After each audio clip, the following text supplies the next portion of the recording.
So after messing around with Otis for a while, I've come to realize that he might be one of the worst brawlers in the history of Brawl Stars for many different reasons. Originally, when he was first announced and he was first put on the dev build, he had more damage, but now they nerfed his damage by a lot, actually. And after that, I think that nerfed like the one really good thing about him, and after that, it's just, he's gone. He's basically nothing now. So I kind of looked through everything that he has, and everything that I looked at besides one trait is just bad. So I'm gonna go through all them right now, and we'll see what his good traits are compared to his bad traits. He has Poco level DPS, just slightly above Poco. He has a slow reload speed. It says normal, but it just feels slow. Like, it feels so much slower than a lot of different reload speeds in the game. He definitely has a slow unload speed. It feels really hard to get DPS in because of how slow that is. That's probably a big contributor to how bad his DPS is. His super doesn't do any damage. His movement speed is normal. It's just like Lou, where it's really hard to land your full attack. Like, most of the time you can land like 1 or 2 hits if they're slightly strafing, but if you hit the shot perfectly every time, then you can get full damage with every attack. So even when you hit all of your attacks, you're still doing slightly above Poco damage, but if you can't hit every single attack perfectly,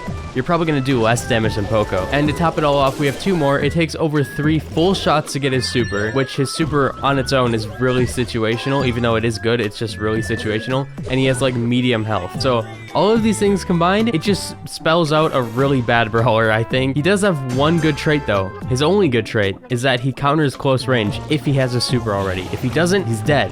If he does, he has a chance. That's basically his only good trait. I don't see any other good trait. Like, most of the brawlers have better DPS than him. Most of the brawlers have easier to land shots than him. Most of the brawlers have better reload speed than him, or some type of star power or gadget that gives them better reload speed. Most of the brawlers have better unload speed. Most brawlers have damage on their super. Even supers that stun you, they do damage. I think his movement speed is fine being normal. He's kind of like a sharpshooter range, but just without the damage. So his movement speed is the only kind of normal thing here. Most of the brawlers, it's easier to land your full attack, besides like Colt and maybe 8-bit and some of the brawlers like that. But like most of the brawlers who should be doing decent damage per hit, at least it's kind of easy to hit their full shot. Most of the brawlers, even if they have like a stun type super, it's easier to get their super. It either takes less shots to get their super, or it's something like Buzz or even Jackie where you get your super over time. And then to top it all off, you know how he counters close range? We have Gale in this game. Gale just does that better.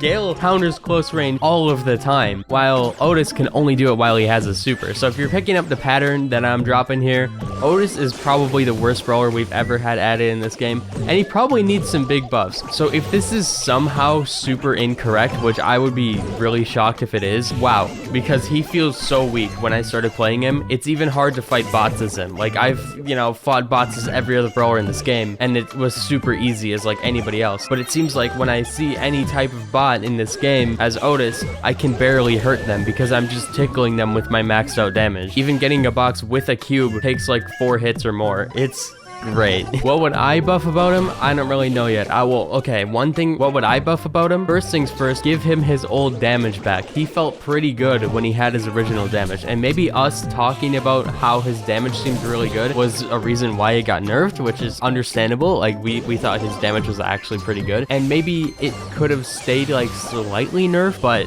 they nerfed it a lot. I think it's like 70 damage nerfed per projectile, which is a lot of damage nerfed per shot, which is a lot of damage nerfed per 3 shots. That's just a lot of damage gone. Or maybe it wasn't 70. I don't remember the exact number, but it was nerfed a bit. It was nerfed like pretty hard. And if that damage buff isn't enough, he should probably get a little bit more reload speed or a little bit more unload speed, either or maybe both if he's still somehow weak. This might be a Colette situation where he ends up being weak for a really long time, and then they buff him like 10 times, and then he's finally viable. So all of these buffs I'm saying should be like in order. If he's still not in the meta at all, if he's still super weak, then these should come into play. So first, damage buff, then either reload or unload speed, or both. And if all of that still fails, then give him like 1 damage on his super, because most of the time supers that don't do damage end up being bad. That's why they gave like Lou's super damage, and then they gave like Sandy's star power damage, because when supers have damage, it's just better in a big way, even if it does like 1 damage, because it stops people from healing. I don't know what they could do with his attack itself to make it easier to land, maybe like make the projectiles bigger, but then that would be annoying because then that could be an Eve situation, and I do not want another one of those. Buffing his supercharge rate would probably be a huge issue because he could chain supers if you do it correctly, so I don't know about that one, but just like buff his overall stats so then when he doesn't have his super, he's not utterly useless. But you don't want to over buff him where when he does get a super, then he's super overpowered. So I see the issue here where they didn't want to make him too strong on release, but he's just way too weak right now. So yeah, here's my suggestions for buffs. But yeah, if you enjoyed, slap like, subscribe, goodbye.